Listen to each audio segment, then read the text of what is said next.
আসসালামু আলাইকুম ছোট্ট বন্ধুরা, আশা করি তোমরা সবাই ভালো আছো। আজকে আমি তোমাদের বাংলাদেশ সম্পর্কে কিছু সাধারণ জ্ঞান শিখাবো। চলো শুরু করি। বিসমিল্লাহির রহমানির রহিম। বাংলাদেশের স্বাধীনতা দিবস 26শে মার্চ, বাংলাদেশের বিজয় দিবস 16ই ডিসেম্বর, বাংলাদেশের মাতৃভাষা দিবস 21শে ফেব্রুয়ারি, বাংলাদেশের জাতীয় ফুল শাপলা। দেখো এখানে যে ফুলটি দেওয়া আছে সেটি হলো শাপলা ফুলের ছবি।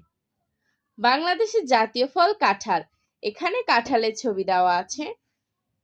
বাংলাদেশের জাতীয় পাখি দোয়েল, এখানে দোয়েল পাখির ছবি দেওয়া আছে।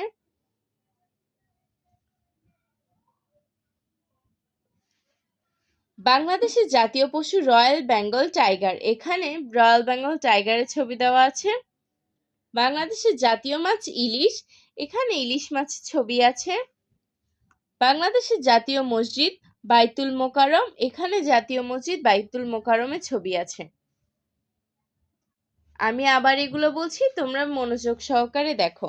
বাংলাদেশের স্বাধীনতা দিবস 26শে মার্চ, বাংলাদেশের বিজয় দিবস 16ই ডিসেম্বর, বাংলাদেশের মাতৃভাষা দিবস 21শে ফেব্রুয়ারি, বাংলাদেশের জাতীয় ফুল শাপলা, বাংলাদেশের জাতীয় ফল কাঁঠাল, বাংলাদেশের জাতীয় পাখি দোয়েল,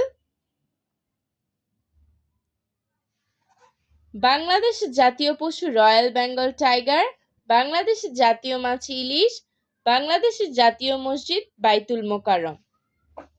তোমরা এই ভিডিওটা ভালোভাবে দেখবে, তাহলে খুব সহজেই সাধারণ জ্ঞানগুলো শিখতে পারবে। ভালো ভাববে, ভালো থাকবে। আল্লাহ হাফেজ।